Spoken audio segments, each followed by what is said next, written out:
Hey, I'm Morgan, and this is the PS We Expire podcast. Right out of the gate, I got to tell you about this 30-day challenge that I'm doing. First, I got to tell you why I'm doing it.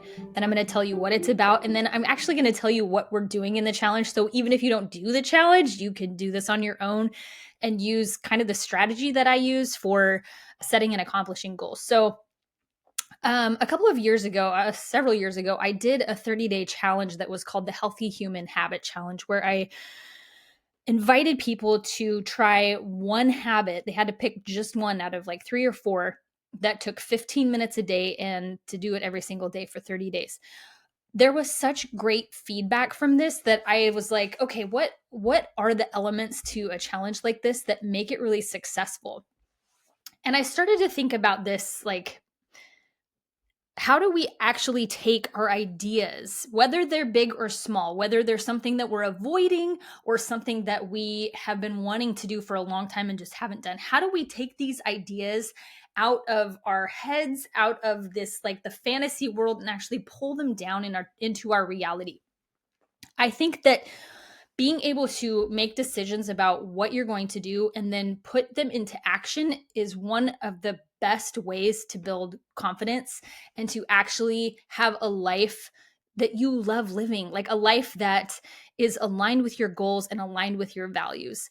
So, I wanted to take the idea of turning ideas into reality and combine it with this successful habit building challenge that I did before. So this is the 30-day challenge where we are taking ideas and turning them into action.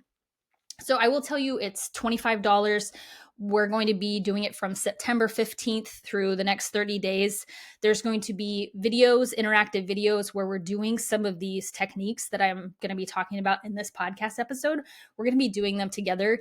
You're also going to be part of a private Facebook group, even though barf, I don't love Facebook very much, but that still is like one of the easiest and free ways to get together and be able to encourage each other. So we're going to be in the Facebook group talking about what our action pieces are, our ideas are, and we're going to be cheering each other on, holding each other accountable.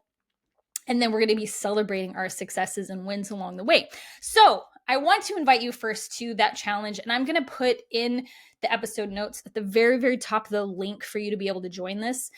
It is time sensitive, obviously, because we're starting on the 15th, and this is not like an evergreen course or something that you can sign up for and watch later. Like, this is something that we're doing in real time together. So if you are interested in this, go ahead and click on that link and sign up. Now, I want to tell you in this episode, not only what we're going to be doing in the challenge, but some of the activities that we'll be doing. So like I said, if you don't join the challenge, no hard feelings, but still take these pieces of advice to heart and apply them in your own life. Number one, this is probably one of my favorite activities. So I find that people usually fall into two camps. Either there are so many ideas that it is just like overwhelming. Like, I have too many ideas. I want to do all the things, or I'm feeling really stressed out about all the things that I have to do in my life. So there's that group of people. Or there's the group of people that are like, I don't know what I want to do. I know I want to do something. I know that I want something to change, but I don't know what that is. This first activity is one of the best ways to kind of just derail both of those things in a positive way, not in a negative way. So what I want you to do, and what we will do in the challenge together, is I want you to take a piece of paper and I want you to just write everything down. Like, if you are someone who's like, I don't even know what I would pick, this is the chance for you to take a breath and to just let your mind wander into whatever it happens to come up with. Because I think that people who are like, I don't know what I want to do, sometimes that's indicative of being overwhelmed into a state of paralysis. So I want you to take a piece of paper, and I just want you to just dump everything that is in your brain out onto paper. It might take a minute for the wheels to get turning, but once they do, just write everything down. It does not matter how small it is. So it could be like, I want to organize that junk drawer. Everybody has at least one junk drawer. If that's the thing that comes to your mind, write it down. It could be I want to go through my wardrobe and get rid of those clothes that are too small for me, that every time I look at them, they make me feel like shit about myself. Okay, write that down. It might be something really big, like I want to leave my job. I want to switch careers. I want to go back to school. I want to get my master's degree, my PhD. Maybe you want to get your undergrad. It could be something in your relationship. Like, I really want to reach out to this person that I haven't spoken to in a long time. It could be that it's time for you to dump someone. It's time for you to end a relationship. Maybe you need to set some boundaries with someone and you have just been putting it off for a long time. Okay, so no thing is too small, no thing is too big, nothing is off limits. These are just all of the things that you've just been kind of noodling on or that have been hanging out below the surface. Big or small, it doesn't matter. I want you to write them down. Okay, now what we're going to do is separate those things into little wins and big wins, quick wins and big wins. So if it is a task that could take you 15 to 60 minutes, that's going to go in one column. 15 to 60 minutes. So this would be the smaller things, like maybe going through your closet, organizing the junk drawer, a hard conversation that you need to have, scheduling your dentist appointment. Maybe you have a phobia of going to the dentist and you're like, I just know that I need to go. Maybe you need to schedule a mammogram or a colonoscopy, God bless you. And that is going to be in the quick win, something that takes you 15 to 30 minutes. So you're going to look at your paper with all the things written down. I'll say it again here. Okay, like I'm going through this really quickly on here, but when you do this in reality, you can take as long as you want to do it. I would recommend setting aside an hour to get those creative juices flowing and to also not rush yourself through this. Okay, so you're going to put all the quick wins into one column. And then all the big wins are going to go in the second column. So all the things that take some serious advanced planning, things that maybe would have a big financial impact on you, things that are going to require you to make some changes slowly, some things that you have to plan for and prepare for need to go in the big wins. Okay, now this is a really fun part. So if you have things okay, I'll just tell you, this is my problem is that I have too many ideas. Sometimes I will wake up and be like, oh my God, I just had a great idea for business. Like, okay, maybe like 2 years ago, I had this idea for creating an online course to teach teenage girls how to play the guitar. I remember picking up a guitar when I was in like 7th grade and learning chords and learning how to play along with songs. And I thought, man, I think this would be a really cool thing to just market towards teenage girls, where I could say, like, here are the easy chord charts for the songs that you really love. And it's an activity that gets kids off of their phones. Anyway, so I had this whole idea. I went online and I bought the domain. I started building out the website. I started doing some like market research around like what are some of the most popular songs for girls. I started to transcribe them into easier chord charts, and I was getting ready to like record some videos and stuff. And then I was like, oh, I don't have time to do this. I don't actually, as much as I love that idea, I didn't count the cost when it came to the way that it would be a time investment for me. So even if you are someone who has a ton of ideas, sometimes it's hard to like pick the ones that actually really align with your values, that you actually have time to put into, and that you have the money to invest into to make it, you know, quote unquote successful. So this is where this next step will come into play. And it's going to sound very it's going to sound very woo woo, but go with me here because this is actually backed by neuroscience. I want you to slowly read through your list and pay attention to how your body responds to the things that are written on the list. You may notice when you read an item that you get this like clenching sensation in your stomach. Ugh. Okay, that's a good indication that it's something that you're avoiding. It's something that is causing you automatic stress. This could be interpreted one of two ways. So this could be because you are avoiding it and you know that it needs to be done. This could be, the other option is, this could be something that has been imposed on you, that it feels like something you should do. It's something maybe that someone else told you that you have to do, but you don't actually want to do it. You don't care about it that much, or it's not aligned with you. So those are the two kind of ways that your body can respond to it. Whether it's you know that it's something avoiding that is good for you, or it's something that you're avoiding because you know that it's not actually for you. Okay, so you're paying attention to what's going through your body. You might come across an idea that gives you a jolt of excitement, or you come across an idea that feels like a calm sense of purpose. There's other ways that your body can respond to it, but the point is to notice these subtle shifts in your inner landscape when you're reading the items on your list. You can do this with the quick wins. You can do this with the big wins. And the reason why we're doing this is because we're going to prioritize then the things that are on your list. We're going to decide which things need to come first. And it may not be that you end up doing those things first, but they're the first things that you're going to start breaking apart into smaller goals or putting them on your calendar.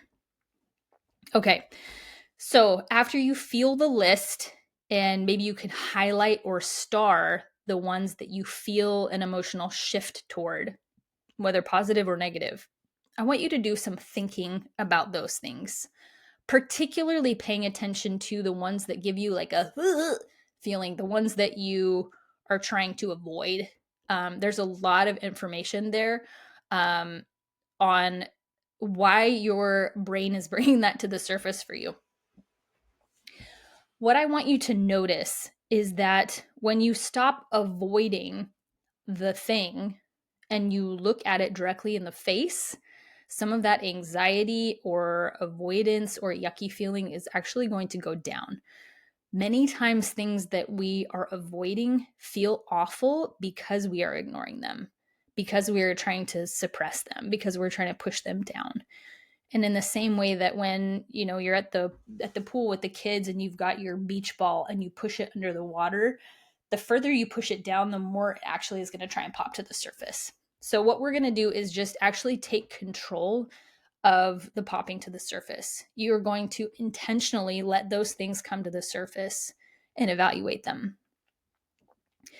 One of the wonderful things that comes with these exercises is that you are going to free up so much brain space.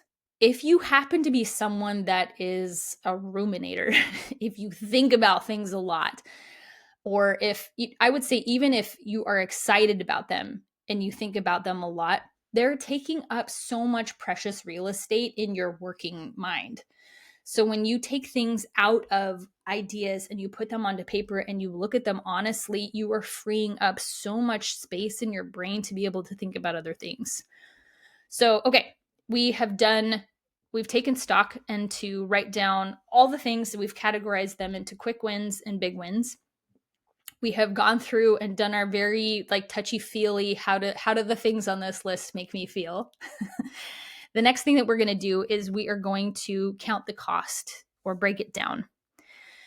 The smaller things that are the quick wins, the 15 to 60 minutes, you can actually, there's really probably not much preparation that you have to do for those things at all. It might be like, I have to look up a phone number, I have to get my label maker out or whatever. So those don't take a lot of preparation. You can go ahead and straight away put those things on your calendar. So you can say on Thursday, September 17th at 2 p.m., I'm going to clean out the junk drawer and I'm going to spend 30 minutes doing it.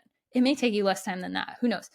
But the point is that you're putting these quick wins somewhere on the calendar.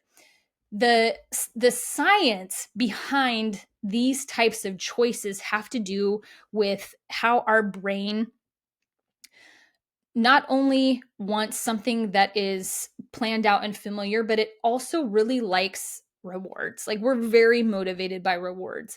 And so the idea of taking ideas and putting them into action, the quick wins are going to be something that help us feel great about prioritizing these tasks and make it more likely that we'll follow through with our big wins. We're also going to break our big wins down into quick wins. So that's another, like, the next step here. Okay.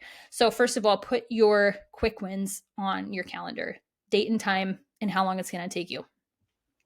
Okay. With the bigger wins, first, I want you to ask yourself, what do I not know that I need to know in order to make some progress toward this goal? So, for example, if you are someone who's like, I have been wanting to go back to school and get my master's in whatever it is, how much does that actually cost? Who offers a program that you're interested in? If you start thinking about, am I going to have to move for this? How much does it actually cost to move? What is the household income in that particular place that you're going to move to? How much is your program? So you're going to start breaking these big goals down into questions that you need answered, and that's going to direct you into next actual tangible steps that you need to take. I think often we get trapped into this fantasy world where the things that we want to do or we're interested in doing, they're almost like protected in our imagination, because in our imagination there two things exist when things only live in our imagination. The first is that we can be successful in our imagination. It's very, very safe up there, and that it also doesn't require any obvious sacrifice. It doesn't require us to change anything in our actual lives for these ideas or these dreams just to live up in our fantasy. So we think about how things are going to go, how great it's going to be, or sometimes maybe we get trapped in it's going to be too hard, or I'm actually going to be really bad at it. There's no way I can make this possible. But that's all nonsense. We don't know if any of that is true. We don't have any way to know if any of that is true. So the way of taking ideas and putting them into action by pulling them down into this safe bubble of fantasy, into real tangible movement and action, is that, yeah, it feels risky, but it also is going to give you more information on whether or not that's actually possible. And I'll tell you, it is possible. It might just take some additional effort and planning on your behalf. So you're going to take these big items, you're going to break them down into questions that you have that maybe you don't know the answer to, and then you're going to start planning answering these questions. So if a question, I'll go back to this going back to school example. If the question is, how much is this going to cost me? There's a great tool that I don't know if you've heard of it, but it's called ChatGPT. And I say ChatGPT because that's one of the most common AI tools that people use. But the two that I use are Claude, CLAUDE.ai, and I use Perplexity. So the reason why I use these two is because in their responses, you can ask for it to cite where it gets the information from, so that you can go and fact check it, which you got to do anytime you're using an AI tool. Fact check it yourself. And then you also have leads to be able to find more information about that thing. So you can go to Claude and say, on average in the United States, maybe you have it dialed in on the home state that you live in or somewhere that you're interested in moving to, maybe. What is the average cost of XYZ degree? What's the average cost? What schools in that area offer programs in these areas that I'm looking at? You can ask so many of these questions to Claude. Like, it is easier than ever to have these big questions that have kind of stumped us or stopped us from pursuing these big goals. It's easier than ever to have these answered.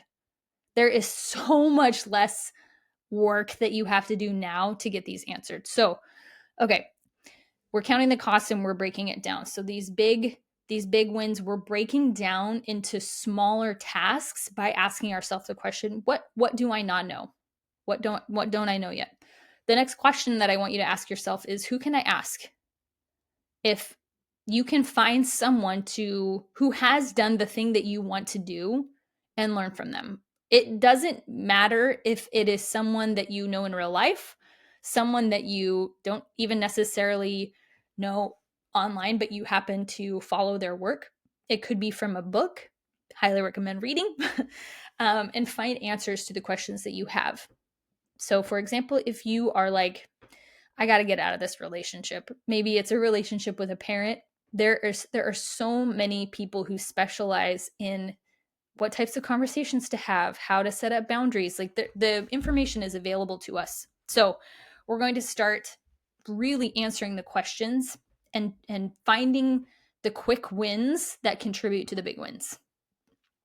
Number 4, step 4. This might be one of my favorite and maybe most important things. You have to tell someone. You have to tell someone the thing that you're doing.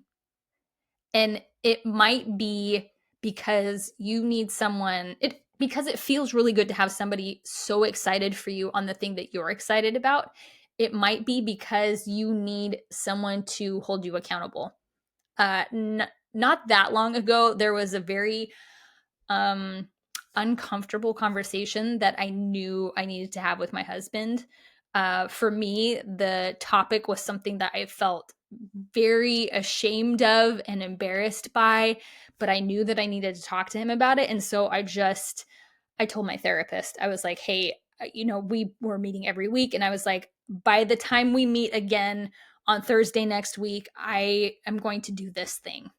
And usually it was like, I employed this many times with her because I do really good under a time crunch. And also because I feel a deep sense of like, okay, I said I was going to do it. And she knows that I said I was going to do it. So I'm going to follow through on it. Often it would be like Wednesday night. I would like do the thing that I need to do. But there is a real power in telling someone the thing that you're going to do. There's a real sense of camaraderie. There's a real sense of like support and leaning on the other person. So I want you to tell someone, even if it's something as small as setting a dentist appointment. I want you to tell someone. Just text a friend and say, hey, I don't want to do this. I don't want to schedule a dentist appointment, but I'm going to call them on this day at this time. And can you maybe just check in with me and make sure that I did that? Even just knowing that you know is going to help me do it. I love this sense of someone else being so excited for us when we complete something that we have been wanting to do. And that also is part of that quick reward of feeling like, yes, like I did it, and I get this other person to be excited for me or proud of me or support me. If it's like a really hard thing, they can check in with me and be like, how are you feeling about this? Like, this is, to me, this is like the creme de la creme. Is that even the way that they say that phrase? It's the cream on the top or the cream of the crop. I don't know. That makes this feel like, okay, I'm not in this by myself. So number 4 is to tell someone. And number 5, I think this is where a lot of people also get kind of hung up when they're doing their big wins. It is okay to revise as needed. It's okay to pivot. It's okay that maybe some way that you wanted it to go doesn't work out the way that you originally planned. Hey, it is okay. It is perfectly fine to revise, to rework your plan. And the more that we can embrace that things will not go the way that we expect them to, the way that we plan them to, the more likely we are to stick it out until we see the resolution of that. It may be that you get partway into that plan and you're like, oh, wow, like I actually don't want to do this thing as much as I thought I did. Okay. Like it is okay to choose something different. The goal in all of this, whether or not you are joining my 30-day challenge or you're doing this for yourself, the goal of all of this is to become the kind of person who is okay with taking risks. That you become the kind of person who stops talking about the thing that you want to do or thinking about the thing that you want to do or thinking about the thing you don't want to do, and you become someone who pulls those into reality and you make those things happen for yourself. Like, this is a really, really powerful way to move through your life, that you won't get to the end of your life and think about all the things that you wish that you would have done that you didn't do. You might get to the end of your life and say, man, that was a hell of a ride. I tried so many things. There were so many things that didn't work out, but I am so glad I tried. I'm so glad I tried. Being the person who is okay with taking things from idea and putting it into action means that you are becoming someone who is more resilient, because failure doesn't really mean anything other than that you tried. And that the more often you do this, the more persistent you are, the less failure becomes something that means something terrible about you. Like, because I failed at this thing doesn't mean that I'm a failure. It means that I attempted something and that I tried something. And this is an incredible way to move through life. So I'll go through the 4 things again, re-invite you to the 30-day challenge, and then just tell you again in advance, like, how proud I am of you whenever you even just do something that has been rattling around in your mind and you do it. It's amazing. Okay, number 1, you take stock. So doing a brain dump where you write down all the things, no matter how big or small, write them all down. You're going to categorize them into quick wins and big wins. The quick wins will take 15 to 60 minutes, and your big wins are the things that are maybe more disruptive to your normal pattern in life, things that take some additional planning, etc. The next thing you're going to do, number 2, is feel the list. You're going to go down, have your feelies on high alert, and feel what things you're avoiding, what things you're excited about, and take note. Make a little star, highlight it, circle it. If you might need to do this a couple of times. So, like, if you have the feels and you're so excited about every single thing on your list, at that point, you just have to start making some decisions on what things you're going to prioritize. So in this 30-day challenge, and I would say if you're doing this anyway, don't do too many things at once, because that's another way that you are absolutely going to get burnt out.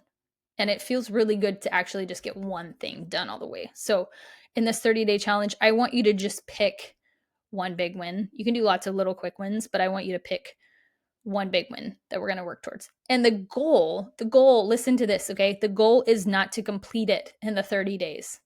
The goal is to make a plan and to follow through on it. Okay, so we felt the list. We prioritized the things that we are most interested in, or maybe the things that we're avoiding.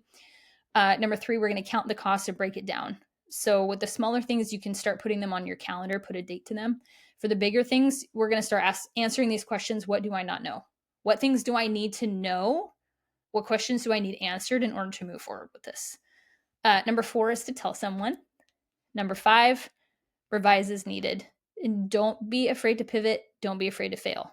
Don't be afraid to be like, for example, if you are like, I really want to write a book, and my goal is that I'm going to get up at whatever a.m. and I'm going to write for 30 minutes. Okay. So let's say you got up and you only wrote for 5 minutes. Okay. Let's just continue to be like, okay, I did it. Or maybe you hit snooze and you're like, I'm doing it tomorrow. This is not going to be a challenge where you're like, I'll start on Monday. None of that nonsense. Or I'm starting on the 1st of the month, or I'm starting in the new year. Stop it. Stop. Today is a great day to start. Okay. So those were the 5 things from taking idea and putting them into action. I will invite you again to join me for the 30-day challenge. It is starting on September 15th. So I think the last day I have available to sign up maybe is like the 15th at like 9 a.m. Pacific time. So if you're interested in joining, it's $25. We're going to do all sorts of fun stuff together. So I hope that you will join me for that. If you don't, please take this podcast message to heart and start being intentional about the life that you want to have. Okay, that's it for today. I'm so happy to be back with you all. And before we go, P.S.